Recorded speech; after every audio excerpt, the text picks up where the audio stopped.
Our next topic, did women have revolution? क्या महिलाओं के लिए भी क्रांति हुई थी? Did women have a revolution? That figure 12, Persian women on their way to Vasra. वसराय की ओर पर्शियन वुमेन मार्च कर रही है और वो भी पर्शियन वुमेन मार्च कर रही है. That is, this print is one of the many pictorial representations of the events of 5th October 1789 when women marched to Versailles and brought the king back from with them to Paris.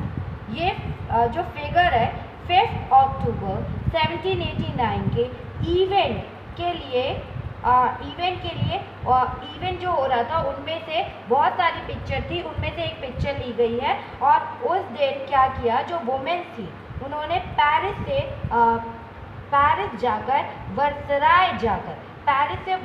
वर्सराय जाकर राजा को अपने साथ लेकर लौटी थी. वो Paris जाके वर्सराय जाकर वहाँ से किसको लेकर लौटी थी?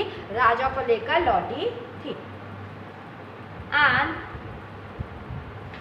From the very beginning, women were active participants in the event, which brought about so many important changes in French society.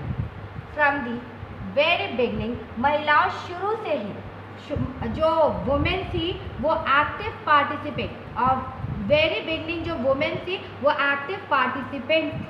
Her event में वो एक्टिवली पार्टिसिपेट करती थी. And which brought about so many important change, और इसके कारण ही बहुत सारे changes आए हमारे फ्रेंच सोसाइटी में. इसके कारण बहुत सारे चेंजेस आए हमारी French society. And they hope that their involvement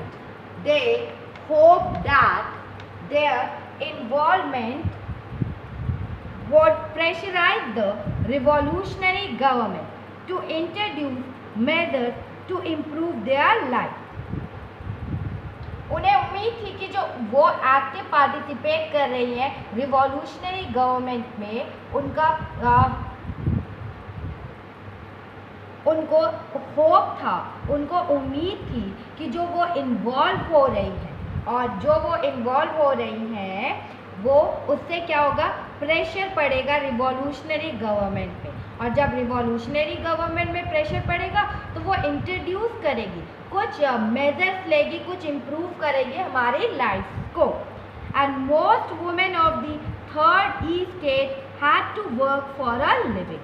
और मोस्ट वुमेन जो थर्ड ई स्टेट की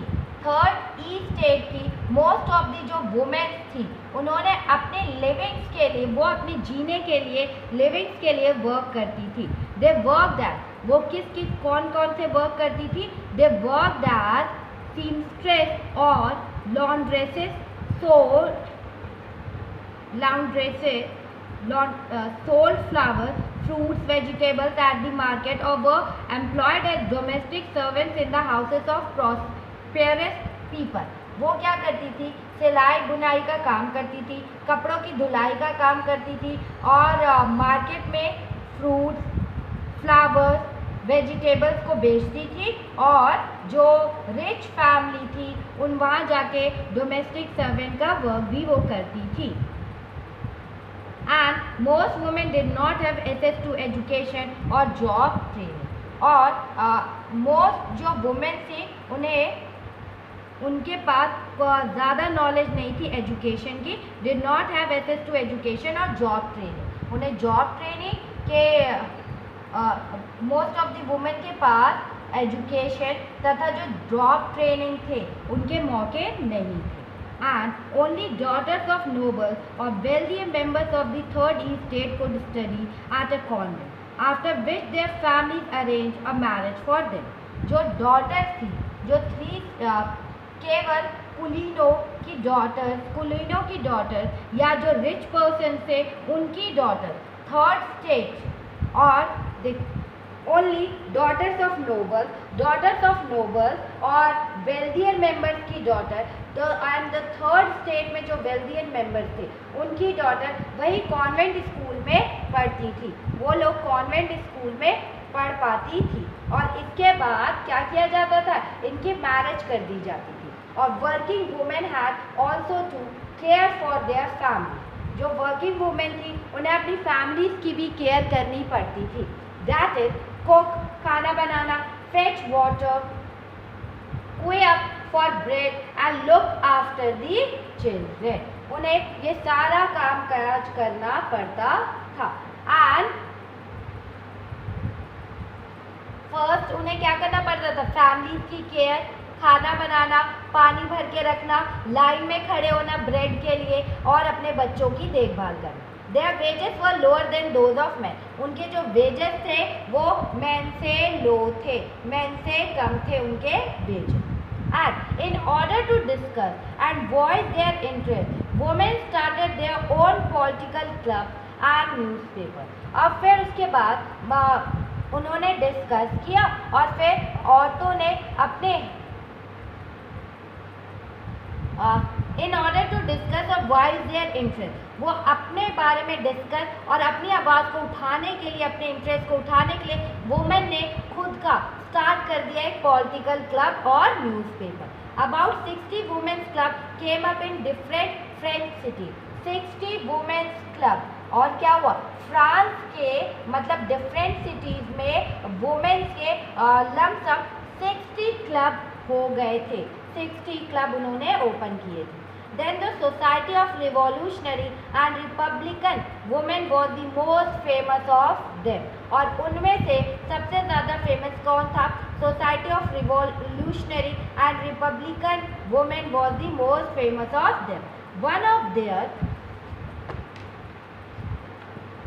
their main demand was that women enjoy the same political rights as men. और जो उनका मेन डिमांड था, जो उनकी मेन डिमांड थी कि उन्हें मतलब मेन की तरह ही सेम पॉलिटिकल राइट्स दिए जाए, उन्हें मेन की तरह ही सेम पॉलिटिकल राइट्स दिए जाए, एंड सेम पॉलिटिकल राइट्स उन्हें भी दिए जाए मेन की तरह। And second, women were disappointed that the Constitution of 791 reduced them to passive citizens. और वुमेन बहुत डिसअपॉइंट थी कि जो कॉन्स्टिट्यूशन 1791 में लिखा गया उसमें उन्हें पैसिव सिटीजन बना दिया गया। पैसिव मतलब कि उन्हें वोट देने का हक नहीं था। And they demanded the right to vote, to be elected to the assembly and to hold political office. उन्होंने डिमांड किया कि उन्हें भी वोट देने का राइट होना चाहिए, वो भी इलेक्ट हो, to be elected to the assembly, उन्हें भी इलेक्ट होना है असेंबली में। एंड दी थर्ड, उन्हें भी पॉलिटिकल ऑफिसर बनाया जाए, उनकी मांग थी। And only then they felt would their interest be represented in the new government. And उनका मानना था कि तभी जो हमारी न्यू गवर्नमेंट है उनके इंटरेस्ट को, मतलब उनके इंटरेस्ट को रिप्रेजेंट करेगी, उनके इंटरेस्ट को रिप्रेजेंट करेगी या उनके इंटरेस्ट पे मतलब ध्यान देगी। And in the early years the revolutionary government did introduce laws that help improve the lives of women। और जो अर्ली ईयर्स में क्या हुआ, अर्ली ईयर्स में रिवॉल्यूशनरी गवर्नमेंट ने इंट्रोड्यूस किया कुछ लॉज, और इससे मतलब जो वुमेन्स है उनकी लाइफ इम्प्रूव हो गई, वुमेन्स की लाइफ क्या हुई, इम्प्रूव हो गई। Together with the creation of state school, schooling was made compulsory for all girls.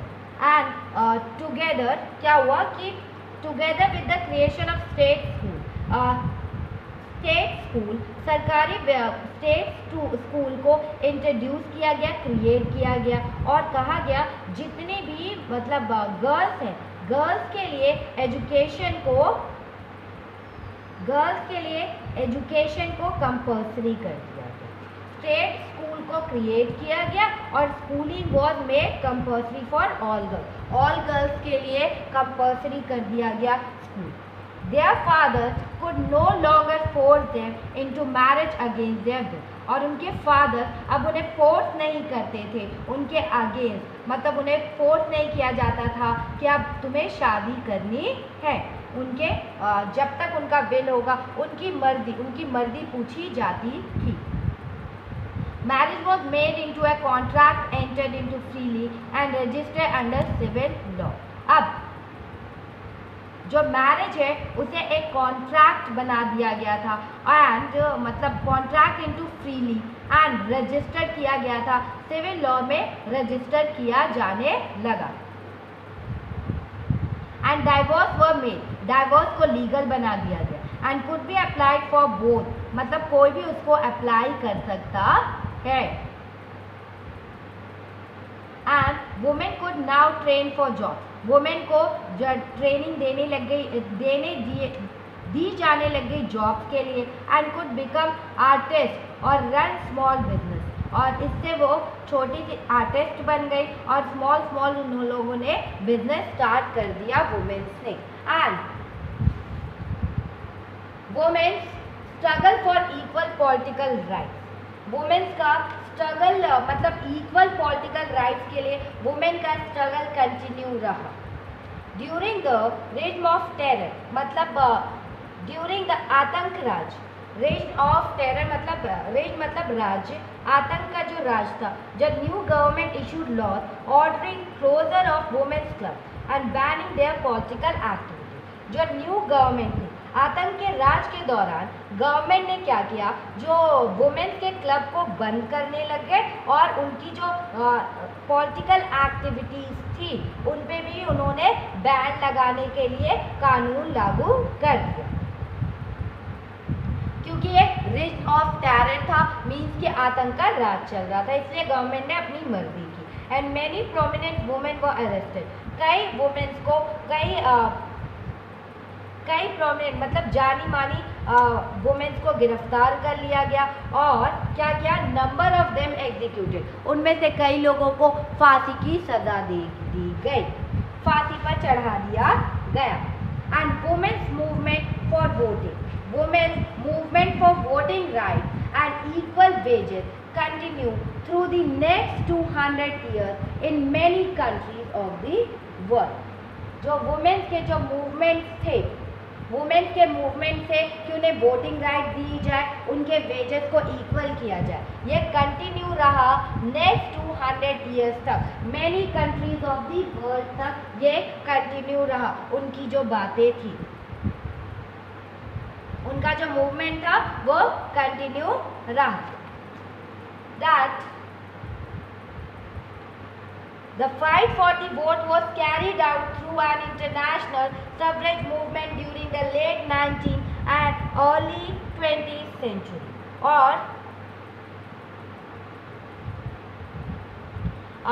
उनका जो वोटिंग वो चाहती थी, वो फाइट कर रही थी कि हमें वोटिंग का हक दिया जाए, वोटिंग राइट दिया जाए। और ये जो उनका वोटिंग राइट का जो आंदोलन था, जो मूवमेंट था, वो इंटरनेशनल मूवमेंट तक चला। सफरेज मीन्स होता है voting right. And during late 19th century और अर्ली 20th century तक उनका मूवमेंट चला। The example of political activist of French women during the revolutionary year was kept alive as an inspiring memory. It was finally in 1946 that women in France won the right to vote. क्या हुआ, revolutionary movement के दौरान जितने भी France की जितनी भी औरतें थी, एग्जाम्पल है पॉलिटिकल एक्टिविस्ट ऑफ जो फ्रेंच वुमेन थी ड्यूरिंग द रिवॉल्यूशनरी ईयर, उन्हें इंस्पायर मेमोरी की तरह याद किया जाने लगा। और 1946 को वुमेन इन फ्रांस, उनको ये राइट दिया गया कि अब से वो वोट दे पाएंगी।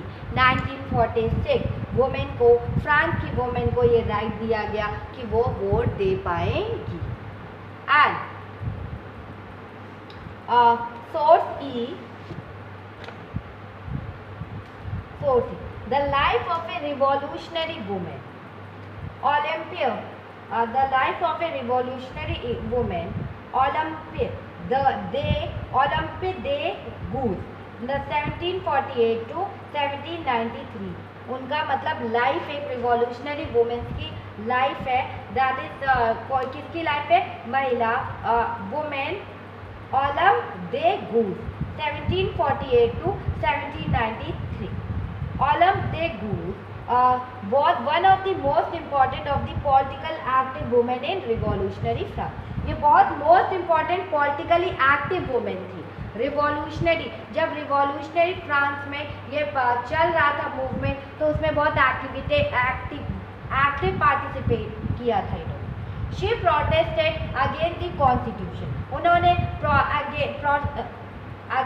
कॉन्स्टिट्यूशन के अगेंस्ट प्रोटेस्ट किया था. And the declaration of rights of man and citizen as they excluded women from basic rights that each human being was entitled to. Olympe de Gouges ने रिवॉल्यूशनरी फ्रांस में मतलब active women के तौर पे participate किया था. उन्होंने constitution, उन्होंने प्रोटेस्ट किया अगेंस्ट कॉन्स्टिट्यूशन और उन्होंने कहा जो डिक्लेरेशन दिया गया था rights of women and citizen, ये जो डिक्लेरेशन दिया था उसका उन्होंने प्रोटेस्ट किया, क्योंकि उसमें क्या कहा गया था, उसमें जो वुमेन्स को उनके बेसिक राइट से भी अलग रखा गया था. वुमेन को एग्जीक्यूट किया गया था, उनके बेसिक राइट से भी उनको क्या किया गया था, अलग रखा गया था. So in 1791 she wrote a declaration of the rights of women and citizens, which she addressed to the Queen and to the members of the National Assembly, demanding that they act upon it. So 1790, इसलिए उन्होंने 1791 में declaration of the rights of women and citizen तैयार किया, और जिसे कि महारानी, जिसे महारानी और नेशनल असेंबली के मेंबर्स के पास यह डिमांड करते हुए भेजा कि इस पर कार्रवाई की जाए. मतलब 1791 में उन्होंने डिक्लेरेशन, एक घोषणा पत्र लिखा rights of women and citizen, और उन्होंने एड्रेस किया क्वीन को और the members of the national assembly को, डिमांड किया कि that they act upon it, उनको इस पे एक्ट करना चाहिए. इन 1793 Olympe de Gouges criticized the Jacobin government for forcibly closing down women's club, और ओलम्प दे गूज ने क्रिटिसाइज किया जैकोबिन गवर्नमेंट को, क्योंकि वो फोर्सली वुमेन्स के क्लब को बंद कर रहे थे. She was tried by the national convention which charged her with treason. Soon after this she was executed. Means क्या किया गया, 1793 में ओलम्प दे गूज ने महिलाओं क्लब को, मतलब उसको ज़बरदस्ती बैन किया जा रहा था, बंद किया जा रहा था, इसके लिए उन्होंने जैकोबिन गवर्नमेंट को प्रोटेस्ट किया. एंड उन पर और क्या किया, जो उस लेडी थी शी वॉज ट्राइड ऑफ, उन पर क्या किया, she was tried by the national convention, उन्हें देशद्रोह का उन पर चार्ज लगा दिया गया और मुकदमा चलाया जाने लगा, और इसके तुरंत बाद उन्हें एग्जीक्यूट कर दिया गया, उन्हें फांसी पर लटका दिया गया. एंड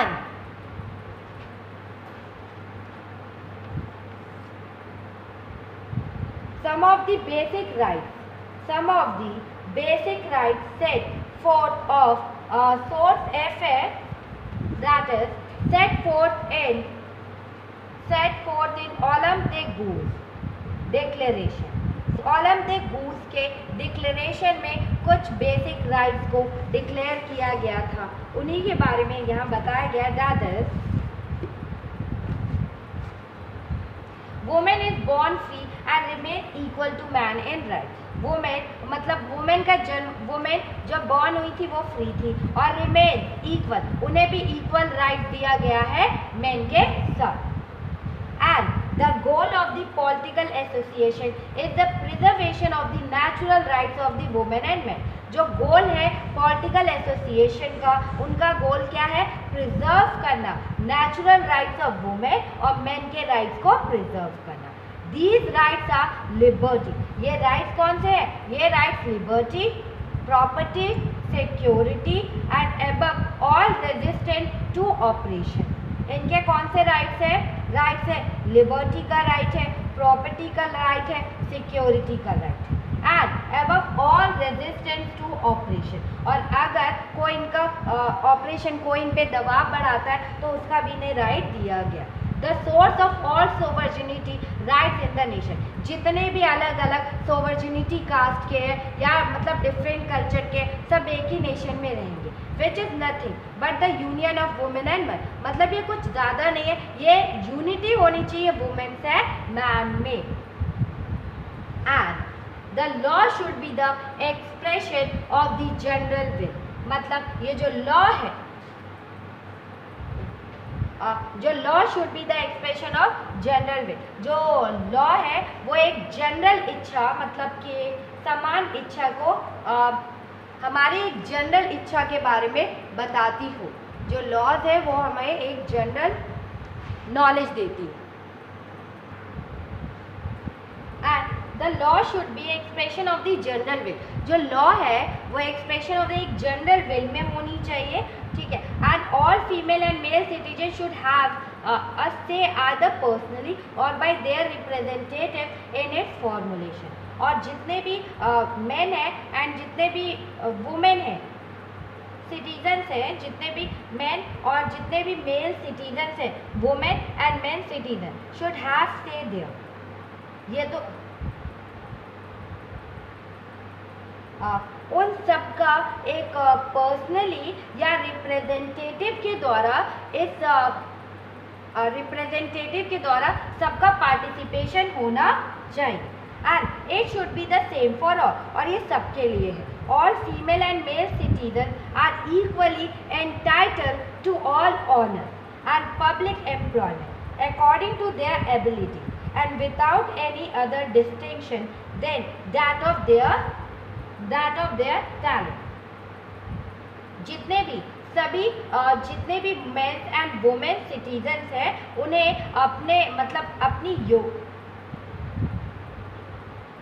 अपनी एबिलिटी के अकॉर्डिंग ही जितने भी मेल एंड फीमेल सिटीजन्स हैं उन्हें इक्वली एंटाइटल करना चाहिए, ऑनर देना चाहिए. और पब्लिक एम्प्लॉयमेंट में उन्हें उनकी एबिलिटी के अकॉर्डिंग ही, विदाउट एनी मतलब उनको बिना भेदभाव किए, उनके टैलेंट्स को देखकर ही उन्हें पोजीशन डिफाइन करनी चाहिए. And no women is an exception. मतलब कोई भी वुमेन एक्सेप्शन नहीं है. She is accused, arrested and detained in cases determined by law. उन्हें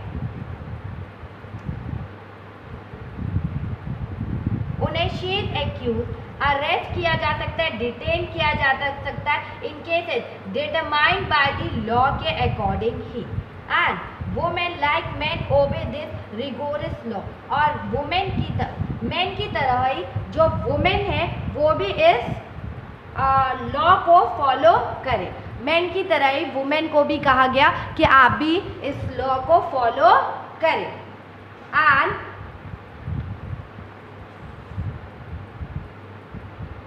that source G.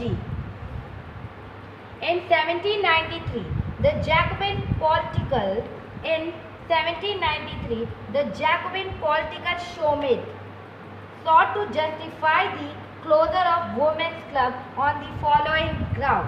1793 में जैकबिन पॉलिटिकल शोमेट ने इन आधारों पर महिला क्लबों को बैन किया था. और गवर्नमेंट ने भी कहा कि ये एक सही डिसीजन है. That has nature entrusted domestic duty to man has she given us breast to nurture baby, mean कि क्या नेचर ने डोमेस्टिक वर्क, ये क्वेश्चन पुट अप हुआ, क्या नेचर ने डोमेस्टिक वर्क मेन को करने के लिए कहा है? घरेलू काम क्या मेन करेंगे? और